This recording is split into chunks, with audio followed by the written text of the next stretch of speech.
Et si le coup de foudre n'avait rien à voir avec l'amour?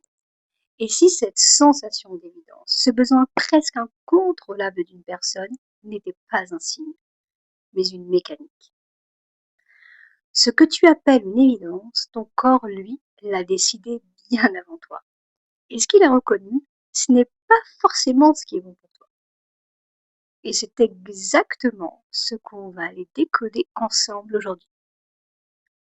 Je m'appelle Ezara Hayam, et telle une architecte de la transformation, j'ai créé ma propre méthode, Novasic. Une approche qui relève de l'ingénierie intérieure.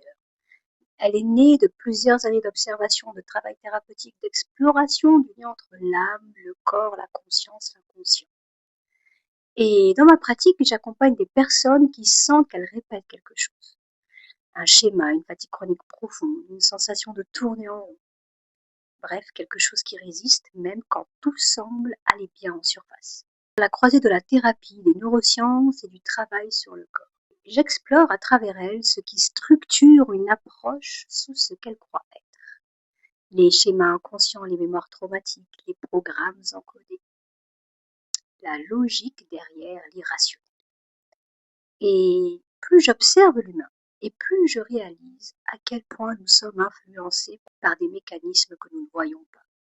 Et pour moi, ce sont des sujets absolument fascinants, parce qu'ils expliquent énormément de choses. Ils expliquent nos souffrances, nos relations, nos réactions, nos peurs, nos choix, nos blocages, et parfois même toute notre manière d'exister et d'appréhender la vie.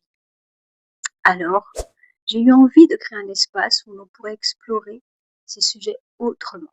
Et c'est pour ça que j'ai créé cette chaîne Nova, pour rendre visible ce qui est invisible, mais avec profondeur, avec conscience, avec une vraie lecture de terrain, pour que tu comprennes comment tu fonctionnes vraiment. Et sur cette chaîne, on parlera d'attachement, de trauma, de corps, d'inconscient, de conscience et de tous les mécanismes qui dirigent nos vies sans qu'on en ait conscience. Parce qu'au fond, plus on comprend ce qui nous structure intérieurement, plus on reprend notre pouvoir sur notre vie. Et aussi, je crois profondément qu'on entre dans une période où les masques tombent, où beaucoup de personnes ne peuvent plus continuer à vivre déconnectées d'elles-mêmes comme avant. Alors oui, aujourd'hui j'ouvre le bal avec un sujet universel. La rencontre, l'attirance, ce qu'on appelle le coup de foudre, l'amour quoi. Parce qu'au fond, la relation à l'autre révèle énormément de choses sur nous-mêmes, surtout la relation amoureuse. Elle révèle nos blessures inconscientes, nos mécanismes de protection, nos peurs d'abandon, de rejet, nos dépendances émotionnelles. Bref, tous nos traumas, quoi. Et ce que je peux observer, c'est que la relation amoureuse agit comme un accélérateur, un révélateur.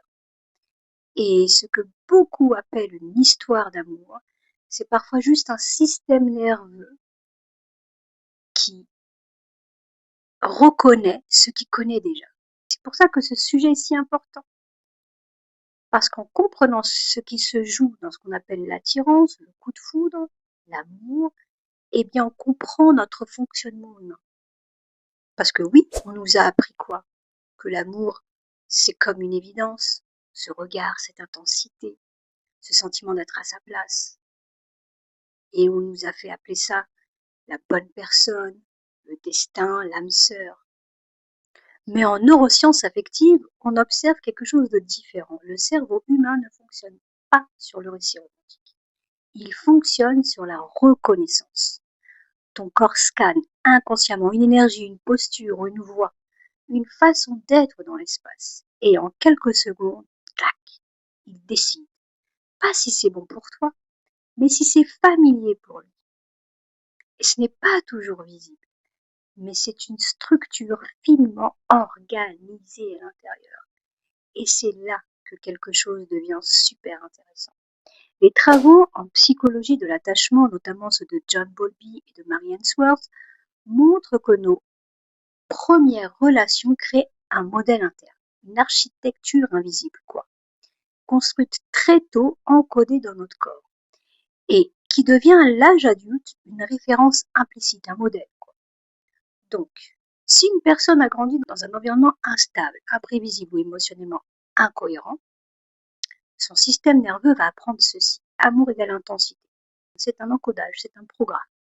Et si on va encore plus profondément, ce qu'on appelle les papillons dans le ventre peuvent être biologiquement une activation du système nerveux sympathique. C'est celui de la mobilisation, de l'alerte du stress, où le cortisol augmente, où l'amygdale s'active. Bref, tu es en hypervigilance. Et ce que toi, tu crois vivre comme excitation, eh bien, c'est parfois juste une réponse au stress. Le corps, c'est avant le mental. Et les travaux de Antonio Damasio ont démontré une chose fondamentale. Les émotions, elles participent à nos décisions. En réalité, ton corps enregistre tout ce que tu vis. Les tensions, les blessures, les expériences, les sensations de sécurité ou même de danger. Et plus tard, quand tu vas rencontrer quelqu'un, eh bien ton système nerveux, lui, il va comparer inconsciemment. Il reconnaît, il associe, il anticipe. Et parfois même avant que tu comprennes mentalement ce que tu ressens en fait. Et c'est ça que Damasio appelle les marqueurs somatiques. Ce sont des empreintes émotionnelles, corporelles, qui sont enregistrées et qui parlent de nos histoires passées et qui influencent nos choix, nos attirances, nos réactions, nos décisions, notre manière d'être, de vivre en fait. Et quand tu ressens quelque chose lors d'une rencontre, eh bien en fait, c'est pas juste dans ta tête. Ton corps, lui, il est en train de reconnaître quelque chose. Et ça change tout en fait. Parce que ce qu'on ressent n'est pas toujours ce qu'on croit et ce qu'on a idéalisé. C'est parfois juste une mémoire qui a été réactivée. Et dans les relations, eh ben, cette configuration-là, elle peut changer toute une vie. Donc, quand tu rencontres quelqu'un, la vraie question, c'est pas est-ce que c'est la bonne personne? C'est qu'est-ce que mon système nerveux est en train de me raconter ici? Qu'est-ce qu'il est en train de reconnaître ici? Car ce qui est familier n'est pas toujours sain. Et ça, je sais que c'est très difficile à accepter.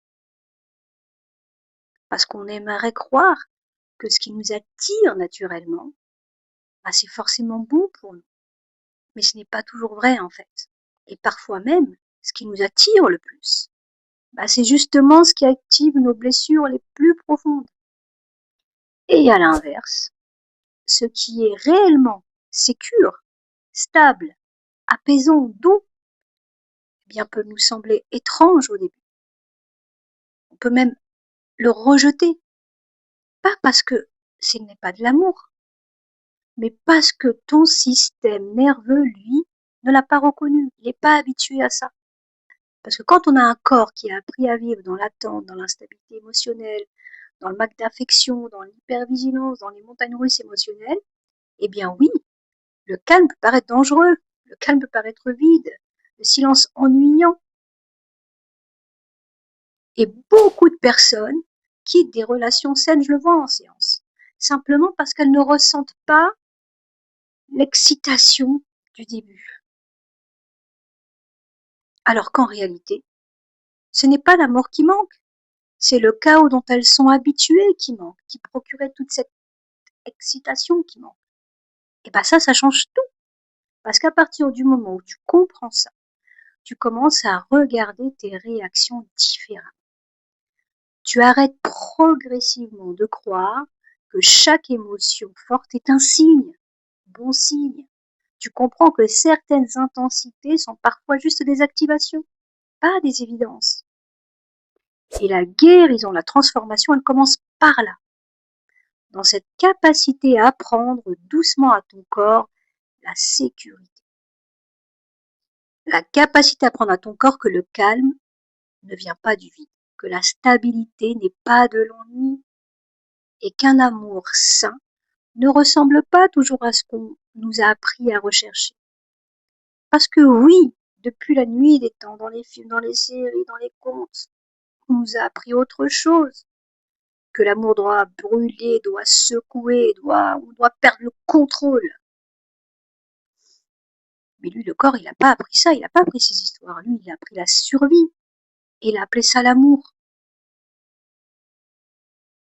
Alors oui, peut-être que ça vient te toucher quelque chose là, de très personnel chez toi. Pas forcément confortable, mais juste, vrai. Alors si ça résonne chez toi, prends un moment pour te poser et réfléchir à toutes tes relations que tu as eues aujourd'hui. Et tu peux même nous partager ça en commentaire. Qu'est-ce que ça t'évoque? Qu'est-ce que ça vient toucher? Qu'est-ce que tu comprends de différent maintenant? Parce que souvent, on pense être seul dans ce chemin-là, mais on ne l'est pas en réalité. Et aussi, j'aime lire vos expériences, parce que c'est là que la compréhension devient vivante et impactante. Alors voilà, j'espère que cet épisode t'a plu, car dans le prochain épisode, on va aller un cran plus loin. Parce que si ton corps peut confondre stress et attirance, il peut aussi confondre intensité et amour. Et cette confusion-là, ben, tu le payes cher. Elle reprogramme la façon dont tu choisis tes relations, en fait. Voilà, je te laisse avec ça. Et si cette vidéo t'a plu, tu peux mettre un pouce, tu peux t'abonner à cette nouvelle chaîne, lui donner de la force et activer la cloche pour les prochains épisodes. Allez, à tout bientôt. Nova continue.